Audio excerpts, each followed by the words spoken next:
Let's talk about printing your work. I made a video about this about 3 years ago, but it's something I still try to encourage as often as possible. Seeing your work on a gorgeous display can be enjoyable, don't get me wrong, but holding that moment in your hands is just a different experience entirely. It's really easy to get in this mindset where you think, I would like to make this print, but I just don't know where I would put it. You don't have to frame every print you make. As a matter of fact, the vast majority of the prints I make, I'm not framing and hanging up on the walls. I'm really just trying to build up this print archive for my family's sake. It's nice to just sit down and hold the prints and flip through them, especially together as a family whenever you get a chance. I'm regularly printing photos of my personal work and photos of my family, but I also make prints that I sell on my website. For all of this, I normally use Red River paper. And I use a lot of Red River paper. I've tried several different papers that Red River offers, and I've also tried stuff from Canon and Epson as well, and I have liked those papers, but there's one brand that's always been on my radar but I've never tried, and that's Hahnemühle. This is a really popular brand when it comes to paper, especially photo papers, so I've always heard great things about it, but I've never tried it out. But I recently picked up a sample pack from Midwest Photo, and I thought if I'm going to try it out, I might as well share my results here, so that way if you guys are curious about this paper, hopefully it's going to be helpful. The sample pack includes two 8.5 by 11 sheets of 7 different paper types, giving you 14 prints in total. They offer various sample packs, but this is the Glossy Fine Art pack, and it was like $15 at Midwest Photo, which I think is a worthy investment. $15, and you might just find a new paper that you love, or maybe even more importantly, you might find a paper that you don't love, because there's nothing worse than having a box of 25 or 50 sheets of paper that you just don't want to use. The pack comes with a little instruction booklet that goes over the different paper types, recommended uses for the paper, and information on downloading the ICC profiles through their website. If you don't know what ICC profiles are, these are basically just references for your computer and your printer, so that way they know exactly what paper you're using, so that way it can kind of fine-tune things to get you the best results for that specific paper. Since we've been talking about it so much, I decided that for the photos that I was going to be printing, I was going to be grabbing photos that I've scanned with the Fuji X-T3 or digitized with the Fuji X-T3. Real quick, I've gotten a couple messages and comments saying that these aren't actually scans because my camera isn't a scanner. These are just digitized images of film negatives, not scans. What would sound better if I were to say these are some film scans or these are digitized images of film negatives? Whatever you want to call it, knock yourself out. I'm going to call these scans because it's just a lot more simple to explain it that way, but you can call it whatever you want. The world's going to keep spinning. Let's just focus on photography and not get so bent out of shape about stuff like that. So I have a stack of prints here that I made earlier today, and we're just going to kind of go through them and talk about each paper and the different types and how that affects the image. I don't know how well this is going to come across through video, but I'm going to try and just show the different texture and sheen of each paper type, just so that way you guys can see as much as you can through video. Obviously, it's best to see them in person, but I'm going to do my best here. The first image here, this is actually from an Olympus Pen FT. This is a half-frame camera. If you follow me on Instagram, you've seen me post about that and post several of the photos there, but this is a camera I'm loaning from Midwest Photo in order to do a full review on the channel coming soon, so definitely keep an eye out for that. But in the meantime, I can let you know that I've been loving shooting with this thing. So I've been shooting a lot of diptychs where I'm shooting 2 images consecutively to go together, and I'm going to talk a lot more about that in the upcoming review of that camera, but I'm having a lot of fun with it. But this image here, I decided to include the whole sprocket holes and the film itself, you know, the border, just so you can see the 2 images that were shot consecutively and that they weren't, you know, basically paired together in post. But I also just wanted to see how this would look, being a half-frame camera with these negatives, obviously being half size of 35mm. I wanted to see how this would be printed, and I'm really, really happy with how it turned out. But the paper I used for this is Beretta FB. They're fiber-based Beretta paper. The nice thing about the sample pack is on the back of each print, they have a little print that shows, you know, what the paper is and what weight it is. So really, really nice to have that in a sample pack because I was kind of worried, how am I going to know? But it's good to know that they actually include that on the back. So once I, am done with these, obviously these are, basically just test prints, but I can keep all of these together and I can easily reference them to see what each print and, paper type it is. So I actually really like that. The Beretta fiber-based paper, it definitely has a texture to it, but it's pretty subtle. It's got a little bit of a sheen to it. You can see in the reflection there. It's got a little bit of a sheen, but it's not like distracting. It doesn't come across as glossy, I should say. This is their glossy fine art pack, but this definitely has more of a luster kind of sheen to it, more than glossy, I would say. The next image here was printed on the fine art Beretta, so not the fiber-based, just the standard Beretta paper. I actually really like this paper a lot. This might be one of my favorites out of the whole pack. The texture is a little bit deeper than the Beretta fiber-based, but I actually like that a lot. It's still nice and sharp and, doesn't have too much of a shine to it, so I really like this paper. But as you can see, the print itself is very crooked. You'll just have to ignore that. That was my mistake. The little guide to set the width on my printer, I forgot to, basically set that back after I widened it, took the paper out, and put paper back in. So I forgot to do that, and my print is extremely crooked because of it. But, it's nice. This is just a sample pack. These are just test prints for my own reference. But yeah, I was really, really happy with the way that the quality of this paper came out, though. And I do have one other sheet of this as well, so I'm excited to use that. But definitely a big fan of the Beretta paper, and it comes in multiple different finishes. These aren't all black and white. I did print some color. This is a photo that we scanned in the scanning color negative film video. So if you haven't seen that, I'll put a card up at the top of the screen. But it's a photo of my wife and our daughter Molly. This was shot on Portra 160 with a Hasselblad. I guess I could mention the previous image. This was shot on my M6 with the Voigtlander 35 f1.4.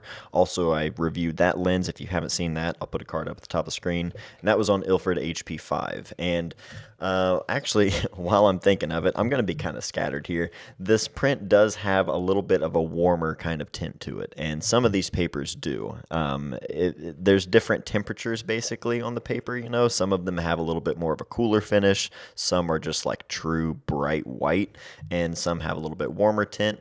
This one definitely has a little bit of a warmer tint to it, and I actually really like that. I kind of thought that would bug me, but it grows on me. It's interesting just to see how different papers and how they work well for certain prints, and we'll talk more about that. But this photo here, this is on the Photo Rag Satin, and this is definitely a much more matte finish. It's definitely a definitely more texture there. Obviously with the Photo Rag, most Photo Rag papers you see, you're going to have a very matte kind of finish to it, and definitely a lot of texture there, which I think for color photos, especially, just I don't know, something about like family photos and just the texture to it and that warmth. I actually really like that about it. Really nice quality weight to the paper, though. I could definitely see myself printing more family photos on paper like this. This is another one of the Photo Rag papers, but this is in the pearl finish. So the other one is satin. This one is definitely not as matte, but it does have that same kind of texture to it, and I really, really like the way this looks. This is actually a photo I shot back in 2012 on Provia, so my very limited experience with slide film over the years, but I did shoot a few rolls of Provia back in the day, and I happened to find those the other day and scanned them, and this is a photo also shot with the Hasselblad. But again, this is on the pearl finish of Photo Rag, so it has that weight and that kind of texture to it, but it's not as matte finish. And I think for color like this, it's not really something I tend to go for. I don't really go for a matte finish whenever I'm printing anything with like really rich color, just because you kind of lose some of that. I think for photos of like my family and stuff where, there's a lot of like skin tones and things like that, I think the matte finish is kind of nice. It's a little more flattering maybe, but with really rich color like this, especially on a slide film, I was all for this. Another Photo Rag paper that comes in this pack is the Photo Rag Beretta paper, and I really like the way this one turned out. This was shot with a Holga and Ilford Delta 3200. This is my buddy Brad. I'm going to be doing a Holga video very soon on using it for portraits and controlled lighting situations, and I'll talk more about that when I get to another print here, but I'm really excited about that one because I shared some of these photos on Instagram and people seem to really be interested in learning more about what went into them, so I'm excited to make that video. But I really like the way this looked. The grain in Ilford Delta 3200 is one main reason why I love that film so much, especially in a case like this where the shadows I knew were going to be very underexposed. And whenever you have the underexposed shadows in this kind of film, you really see a lot of that grain. It just becomes even more pronounced. And on certain kinds of paper, it stands out even more. So you can kind of use that to your advantage or disadvantage, depending on what kind of look you're going for. In this instance, I really like the way it turned out because I could see all of that grain in the shadows, and it just really stood out to me. And that's, again, what I love about that film. So it was nice that it didn't all get lost here. So for this, I used two very different papers and printed the same image just to show how much the paper can affect the end result. So over here we have Photo Rag Satin, and over here we have Fine Art Beretta Satin. So they're both satin finishes, but obviously very, very different. There's a big difference here when you're looking at the two side by side. One has a much more matte finish. That's the Photo Rag. Again, I kind of talked about that cotton texture, and it definitely has a much more matte finish, and you kind of lose a lot of that grain that I was talking about that really stood out in the previous photo, whereas in the other one, on the Fine Art Beretta Satin, this print here, you can really see a lot more grain. It's a little bit sharper, it seems. Maybe that's just because it's not that deep matte kind of finish where, you lose some of that sharpness a little bit just due to the texture. But I really like just seeing the two side by side, and it just shows how important it is when it comes to, choosing what paper you're going to print with. Obviously, these two give very different feels, and I honestly don't know which one I prefer. Which is interesting because I really like the sharpness of this paper here, where you can really see the grain and everything, and the detail in his face, and the texture of his skin. It stands out so much more than the Photo Rag paper, but at the same time, I really like the kind of soft gradient. As the shadows fall off, everything just has a really nice smooth transition with the matte finish. So I'm not sure which one I prefer out of the two, but it's interesting to see the two side by side. Here we have Fine Art Pearl paper. This is pretty standard, I think. I feel like this is a very similar look and feel to the Red River Palo Duro Soft Gloss Rag, which is a mouthful in itself. But I think it has a pretty similar look to that. So this was the first one that I kind of gravitated towards whenever I was looking through a little sample brochure at Midwest Photo, just because it seemed to be a lot like a paper that I'm pretty familiar with. But I like the way this turned out. This is a photo I shot with my M6, the 35mm Voigtlander, and Ilford HP5 pushed to 1600. So I really like the way this looks, though. Again, not a whole lot to say about it because it looks pretty standard to what I normally print with, but it's got a really nice weight to it. I could see this being a lot more general purpose, considering, it's not really glossy, it's not really deep matte finish, it's just a good quality paper. The pearl finish is something I really like in a lot of different papers. The Ilford paper that I used to print with in the darkroom, I usually ended up going with the pearl finish just because I liked it so much. So yeah, definitely like this one. And finally, we have the Beretta Satin paper, and this adorable photo of my daughter with these sunglasses that we pop the lenses out of, and she wears them around the house, and it is the cutest thing ever. But also shot this photo with my M6 Voigtlander Ilford HP5 push 1600. Really, really like the quality of this paper, though. This one definitely has that kind of warmer tint to it, like some of the other ones here, and I actually really like that. I think it works well for this image. As soon as I got this photo, as soon as I scanned it and actually got to see it, I really felt like this was going to be one that I always look back on. It's interesting when you're photographing your kids. I take a lot of photos of them, but every once in a while I come across a photo that I think this is one that I'm always going to think about. It's always going to just be like burned into my mind. And this was one of those photos. Whenever I finally saw it, I realized that, this was going to be an important one to me. And I think that just kind of warm tint to it, it just kind of has this feeling to it. I don't know exactly what it is. I don't know if it's maybe I'm thinking of it being like a faded image or an older image. I don't know what it is, but I feel like it fits that kind of feeling really, really well. And I'm really happy with how this one turned out. So I think I am going to buy a pack of this particular paper just because I really, really like the way this looks. So all in all, I am extremely happy with Hahnemühle paper.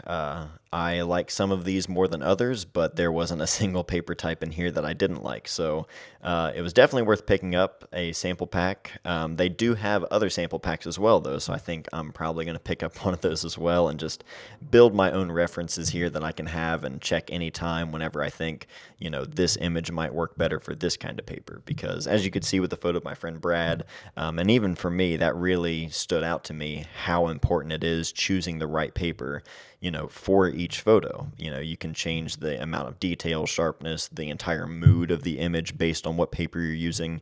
All of that really comes into play, so that was really interesting to see. But I hope this was helpful for you guys. Again, I tried to show, all the different textures and sheen of each image the best that I can. And I know that these kind of videos, me talking about printing paper, it's not going to get the most views, but to me, it's interesting. I hope it's interesting to you guys. If so, definitely let me know in the comments. Maybe share your own printing paper recommendations that you might have. But that's it for today. So thank you guys for everything. Thank you for watching, and I'll see you guys next time.